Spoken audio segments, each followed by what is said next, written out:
Let's discuss the topic Neo-Darwinism today. इससे पहले आप लोग डार्विनिज्म पढ़ चुके हैं। तो डार्विनिज्म के लिए जो कुछ ऑब्जेक्शंस रेज किए गए थे, डार्विन्स थ्योरी जिसे हम थ्योरी ऑफ नेचुरल सिलेक्शन कहते हैं, उसके लिए कुछ ऑब्जेक्शंस रेज किए गए बहुत सारे एवोल्यूशनरी बायोलॉजिस्ट के द्वारा। और ये ऑब्जेक्शंस क्या क्या थे पहले ये पता कर लेते हैं, उसके बाद हम आगे चलेंगे कि न्यू डार्विनिज्म क्या चीज़ है। तो देखिए, डार्विन ने ये कहा कि छोटी छोटी चेंजेस एनिमल्स के जीन्स में या जेनेटिक उनके कॉन्स्टिट्यूशन में अगर छोटे छोटी वेरिएशंस आते हैं, चेंजेस आते हैं जो कि अधिकतर नॉन इनहेरिटेबल होते हैं और उनका एवोल्यूशन में कोई रोल नहीं होता है, ये डार्विन ने कहा था। फिर उन्होंने यूज़ और डिसयूज़ का जो असर होता है डिफरेंट पार्ट्स का बॉडी के और वेस्टिजियल ऑर्गन्स की प्रेजेंस को वो नहीं समझा पाए थे। उन्होंने सोमैटिक और जर्माइनल वेरिएशन के बीच में डिफरेंशिएट नहीं किया और उन्होंने सारे के सारे वेरिएशंस को ही हेरिटेबल बताया, जो कि नहीं होता है। सारे जो चेंजेस होते हैं दे आर नॉट हेरिटेबल। जो वेजिटेटिव सेल्स या सोमैटिक सेल्स में जो चेंजेस आते हैं बॉडी की, वो हेरिटेबल नहीं होते, जबकि सिर्फ जर्माइनल सेल्स के अंदर अगर कुछ म्यूटेशंस होते हैं या कुछ चेंजेस आते हैं वो ही इनहेरिट किए जाते हैं इंडिविजुअल्स के द्वारा। डार्विन ने ये भी उन्होंने इसको एक्सप्लेन नहीं कर पाए डार्विन कि स्पीशीज़ के अंदर कई सारे जो डिफरेंसेस होते हैं वो अडेप्टेशन के हिसाब से वैल्यूबल नहीं होते, कुछ इम्पोर्टेंस नहीं रखते, वो सिंपली जीन्स के इफ़ेक्ट से भी बन जाते हैं। कुछ चेंजेस सिर्फ जीन्स के इंसिडेंटल इफ़ेक्ट से भी फॉर्म होते हैं और इस तरीके के इंसिडेंटल फीचर्स कैसे प्रिजर्व होते हैं, कैसे एक्यूमुलेट होते हैं और कैसे इनहेरिट हो जाते हैं इंडिविजुअल्स में, इस चीज़ को वो एक्सप्लेन नहीं कर पाए। इसके अलावा डार्विन ये भी नहीं बता पाए कि कैसे ऑर्गेनिजम्स में जब ब्रीडिंग होती है तो इनहेरिटेड कैरेक्टर्स क्यों नहीं डाइल्यूट हो जाते उनके।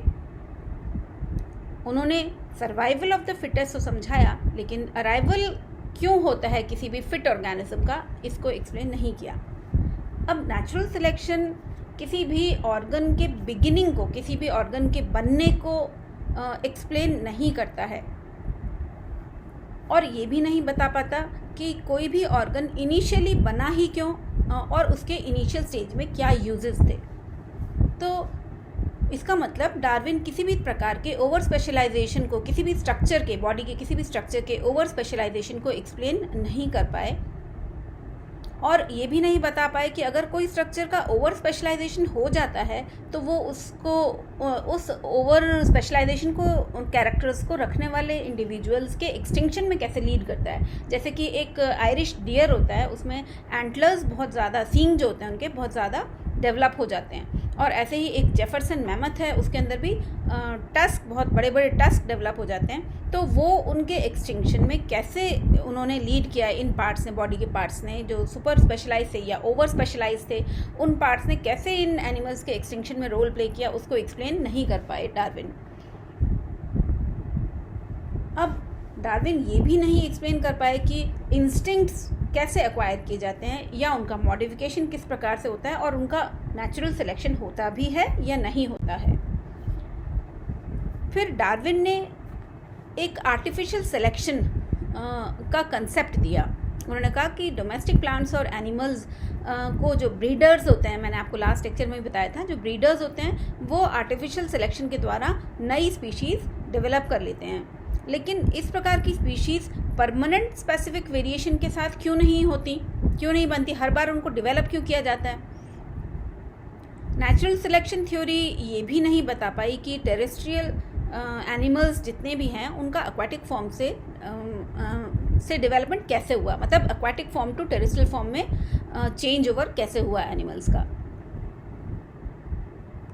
डार्विन की सेक्सुअल सिलेक्शन की जो थ्योरी थी उसको एक स्पेसिफिक ऑब्जेक्शन उसके अगेंस्ट रेज किया गया कि उसमें उस थ्योरी में ये कहा गया था कि जो मेल्स होते हैं किसी भी स्पीशीज़ के वो किसी भी पर्टिकुलर स्पीशीज़ की फीमेल के कंपैरिजन में they are more beautiful and more attractive, और फीमेल्स जो हैं वो किसी भी ज़्यादा ब्यूटीफुल, अट्रैक्टिव और पावरफुल मेल को ही क्यों सेलेक्ट करती हैं। इसका मतलब हम कुछ पर्टिकुलर पॉइंट्स में काउंट कर सकते हैं कि डार्विन की जो थ्योरी थी ओरिजिन ऑफ स्पीशीज़ की, उसके क्या क्या शॉर्टकमिंग्स थी। एक तो डार्विन ये नहीं बता पाए कि किसी भी प्रकार की वेरिएशंस कैसे होती हैं और उन वेरिएशंस का मैकेनिज्म क्या होता है एनिमल्स के अंदर। उन्होंने सोमैटिक और जर्माइनल वेरिएशंस के बीच में डिफरेंस नहीं किया, यानी नॉन हेरिटेबल और हेरिटेबल वेरिएशंस को वो डिफरेंशिएट नहीं कर पाए। फिर डार्विन की थ्योरी कहती थी कि सारी वेरिएशंस जितनी भी एनिमल्स में होती हैं यूजफुल वेरिएशंस वो सारी की सारी हेरिटेबल होती हैं, जबकि ऐसा नहीं होता है। कुछ वेरिएशंस न्यूट्रल होती हैं या हार्मफुल भी होती हैं, even then they are carry to the future generations. Darwin ने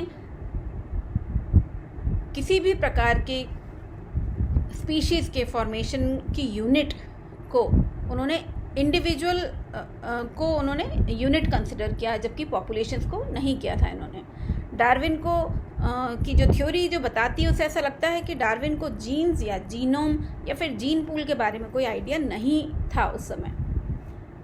फिर नेचुरल सिलेक्शन के लिए उन्होंने कहा कि वो सर्वाइवल ऑफ द फिटेस्ट के आधार पर ही ऑपरेट करता है, जबकि ऐसा नहीं है। बहुत सारे सिर्फ फिट ना होके भी इंडिविजुअल्स सर्वाइव करते हैं।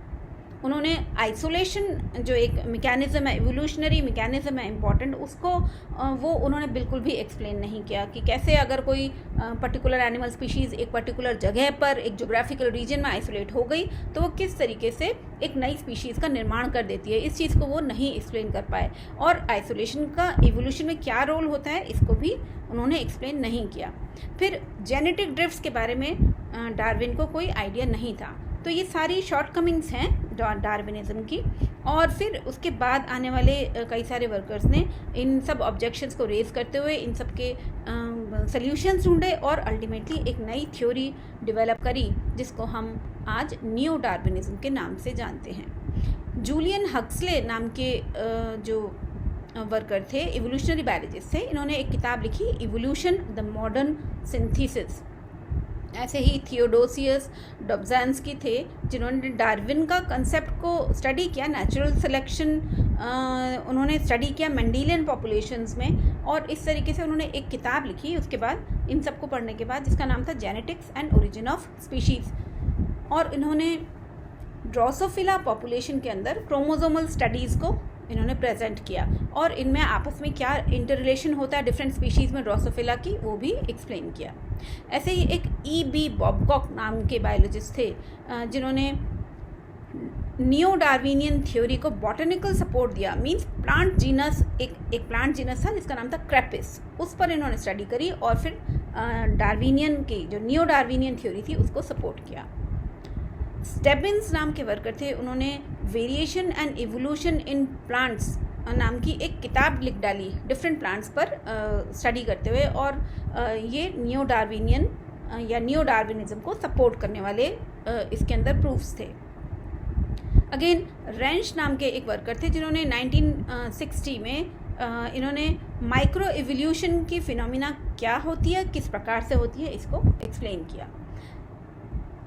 तो अब नियो डार्विनिज्म क्या चीज़ है हमको ये समझना चाहिए। तो एक बुक है जूलियन हक्सले की जो कि 1942 में जिन्होंने लिखी थी, और उसका नाम है इवोल्यूशन द मॉडर्न सिंथेसिस। इस बुक के अंदर नियो डार्विनिज्म को एक्सप्लेन किया गया है, जिसमें कि कई सारे नए फैक्ट्स इस इवोल्यूशनरी थ्योरी को ऐड किए गए, और थ्योरी ऑफ नेचुरल सिलेक्शन को जेनेटिक्स, मेंडलिज्म, पॉपुलेशन जेनेटिक्स और बायोलॉजिकल स्पीशीज़ कंसेप्ट के आधार पर डेवलप किया गया। इस थ्योरी को नियो डार्विनिज्म का नाम दिया गया। यानी नियो डार्विनिज्म डार्विनियन सिलेक्शन और जेनेटिक थ्योरी का एक मर्ज्ड वर्जन है। नियो डार्विनिज्म के अनुसार किसी भी स्पीशीज़ का ओरिजिन उसकी उसकी पॉपुलेशन की जेनेटिक वेरिएबिलिटी पर, या फिर उसकी पॉपुलेशन में जीन पूल की वेरिएशन पर, या फिर उसमें इंट्रोड्यूस म्यूटेशंस पर, या वेरिएशंस और हेरिडिटी पर बेस्ड होता है। अब म्यूटेशंस कैसे किसी भी प्रकार का चेंज लेके आती हैं एनिमल्स के अंदर, तो जीन्स के अंदर, या हम यूँ कह सकते हैं कि डीएनए मॉलिक्यूल के अंदर, उनकी केमिस्ट्री के अंदर किसी भी प्रकार का अगर चेंज होता है तो उस इफ़ेक्ट को हम जीन म्यूटेशन कहते हैं। ये म्यूटेशंस इंडिविजुअल्स के अंदर ड्रास्टिक चेंजेस ला सकती हैं या फिर बिल्कुल इनसिग्निफिकेंट भी रह सकती हैं। यानी कि म्यूटेशंस हमेशा हार्मफुल हो ये कोई ज़रूरी नहीं है। न्यूट्रल म्यूटेशंस कोई खास नुकसान नहीं पहुंचाती हैं। ऐसी म्यूटेशंस भी एनिमल्स के अंदर प्रेजेंट रहती हैं, सर्वाइव करती हैं। किसी भी जीन के अंदर म्यूटेटेड जीन अगर कोई है तो उसमें वापस से अपने नॉर्मल फॉर्म में जाने के बराबर के चांसेस होते हैं। अधिकतर म्यूटेशंस हार्मफुल या डिलीटीरियस हों ऐसा नहीं होता है। अधिकतर म्यूटेंट्स नॉर्मल जीन के लिए रिसेसिव होते हैं, यानी अगर उनके अंदर जीन्स प्रेजेंट होंगे म्यूटेशन के लिए, यानी होमोजाइगस स्टेट में अगर कोई म्यूटेटेड जीन प्रेजेंट है तभी वो अपने आप को एक्सप्रेस कर पाएगा। सिंगल जीन एक्सप्रेस नहीं कर सकता म्यूटेशन को। इसका मतलब ये म्यूटेशंस ऑफस्प्रिंग्स में वेरिएशंस लाने के लिए रेस्पॉन्सिबल होती हैं इस म्यूटेशंस। नेक्स्ट, न्यू डार्विनिज्म के सपोर्ट में जो कॉन्सेप्ट है that is variations and heredity. अब वेरिएशंस हमको पता है बेसिक फिनोमिनन होती है मियोसिस वेरिएशंस के लिए। मियोसिस जिसे आप लोग अर्धसूत्री विभाजन कहते हैं, आपने उसकी डिफरेंट स्टेजेस पढ़ी हुई हैं। आपको पता होगा कि मियोसिस के अंदर जो मेटाफेज और एनाफेज अवस्थाएं हैं मियोसिस के अंदर, उनमें क्रोमोसोमल पार्ट्स का एक्सचेंज होता है। जो मैटरनल और पैटर्नल क्रोमोसोम्स होते हैं उनके बीच में सिनैप्सिस होता है और उनमें इन पार्ट्स का रीअरेंजमेंट होता है। तो इससे जो इंडिविजुअल जो बाद में जन्म होता है जिन ऑफस्प्रिंग्स का, उनमें उनके मैटरनल और पैटर्नल क्रोमोसोम्स में उनमें चेंज आ जाता है और इसलिए उनमें वेरिएशंस भी पाई जाती हैं। यानी कि अगर गैमीट्स चेंज हो गए तो फिर गैमीट्स में अगर चेंजेस आए रीअरेंजमेंट से मैटरनल और पैटर्नल क्रोमोसोम्स के, तो ऑफस्प्रिंग्स में भी चेंज आ जाते हैं। तो मियोसिस के टाइम पे एक जीन्स का रीअसॉर्टमेंट होता है और ये इस प्रकार के जीन्स जो हैं वो एक लार्ज पॉपुलेशन जिसका कि लार्ज जीन पूल है उसमें नए ऑर्गेनिजम्स को बनाने का आधार होता है। डार्विन के समय में जेनेटिक वेरिएशंस जो कि जीन्स के रीशफलिंग से होती हैं उसके बारे में कोई अधिक जानकारी नहीं थी। वो मियोसिस के समय में क्रॉसिंग ओवर जो होता है जीन्स का, उसके बारे में भी उनको जानकारी नहीं थी कि इसकी वजह से, क्रॉसिंग ओवर की वजह से भी वेरिएशंस आ सकती हैं, या अगर क्रोमोसोम्स के अंदर किसी प्रकार का एबरेशन हो रहा है, उनके अंदर न्यूमेरिकल एबरेशन हो रहा है या स्ट्रक्चरल एबरेशन हो रहा है, तो वो उसको भी एक्सप्लेन नहीं कर पाए थे कि ये वेरिएशंस का कारण हो सकते हैं। फिर जो क्रोमोसोमल जितने भी एबरेशन है, जैसे इन्वर्जन, ट्रांसलोकेशन या फिर नंबर में पॉलीप्लॉइडी है, ये सब भी किसी भी इंडिविजुअल की नई स्पीशीज़ के निर्माण में रिस्पॉन्सिबल हो सकते हैं। तो ये इसको एक्सप्लेन नहीं कर पाए थे। अब हेरिडिटी जो है वो भी एक नियो डार्विनिज्म का इम्पॉर्टेंट पार्ट है। हमको पता है कि इवोल्यूशन में पेरेंट्स से जो कैरेक्टर्स होते हैं, डिफरेंट कैरेक्टर्स होते हैं, उनका ट्रांसमिशन होता है। जिन ऑर्गेनिजम्स में यूजफुल हेरिडिटरी कैरेक्टर्स आ जाते हैं वो स्ट्रगल फॉर एग्जिस्टेंस में उनके लिए हेल्पफुल हो जाता है, और ऐसे यूजफुल कैरेक्टर्स, हेरिडिटरी कैरेक्टर्स जो कि ऑफस्प्रिंग्स में आ जाते हैं, वो ऑफस्प्रिंग्स के लिए बेनिफिशियल प्रूव होते हैं। अब जब यूजफुल कैरेक्टर्स भी आ गए तो फिर नेचर किस प्रकार से सिलेक्शन करता है। तो ऑर्गेनिजम्स जिनके अंदर इन्वायरमेंटल हार्डशिप्स को या इन्वायरमेंटल कंडीशंस को फेस करने के लिए उनमें सूटेबल जीनोटाइप आ जाता है, ऐसे इंडिविजुअल्स को सर्वाइवल के लिए और रिप्रोडक्शन के लिए अधिक और अच्छी अपॉर्चुनिटीज़ मिलती हैं और वो अधिक से अधिक ऑफस्प्रिंग्स प्रोड्यूस कर पाते हैं, कंट्रीब्यूट कर पाते हैं किसी भी पॉपुलेशन में। जबकि जिन इंडिविजुअल्स में लेस सूटेबल कैरेक्टरिस्टिक्स होते हैं वो किसी भी पॉपुलेशन में बहुत ही कम ऑफस्प्रिंग्स कंट्रीब्यूट करते हैं। फिर एक इम्पॉर्टेंट मैकेनिज्म आइसोलेशन मैंने अभी बताया था आपको। तो अगर ऑर्गेनिजम्स का आइसोलेशन किसी भी पॉपुलेशन के में अगर कोई स्पीशीज़ है उसके ऑर्गेनिजम्स का किसी भी प्रेशर में, जैसे कि साइकिक है या साइकोलॉजिकल है या ज्योग्राफिक फैक्टर्स की वजह से अगर उनका आइसोलेशन हो रहा है तो वो भी आइसोलेशन में रिजल्ट कर सकता है। फिर लास्ट में ओरिजिन ऑफ न्यू स्पीशीज़ किस प्रकार से होती है कि किसी भी स्पीशीज़ की पॉपुलेशन अलग अलग इन्वायरमेंट में ज्योग्राफिकल या फिजियोलॉजिकल बैरियर्स की वजह से बनती है, अलग होने की वजह से बन जाती है ज्योग्राफिकल रीजन में या फिजियोलॉजिकल बैरियर से।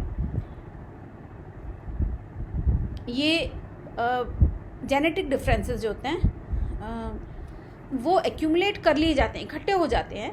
और ये किसकी वजह से होते हैं जेनेटिक वेरिएशंस? ये या तो म्यूटेशंस की वजह से, रिकॉम्बिनेशन, हाइब्रिडाइजेशन, जेनेटिक ड्रिफ्ट या नेचुरल सिलेक्शन की वजह से ये इकट्ठे हो जाते हैं। तो इसका मतलब हम ये कह सकते हैं कि म्यूटेशंस और सेक्सुअल रिकॉम्बिनेशन जो है वो एक प्रकार का रॉ मटेरियल प्रोवाइड करते हैं और natural selection in raw materials में से जीनोटाइप और जीन पूल्स को प्रिपेयर करने का काम करता है। जब इस प्रकार के चेंजेस आ जाते हैं और कोई भी इंडिविजुअल मॉर्फोलॉजिकली और जेनेटिकली अलग हो जाता है तो वो एक नई स्पीशीज़ फॉर्म कर देता है। तो this is all about neo Darwinism. Thank you so much for watching.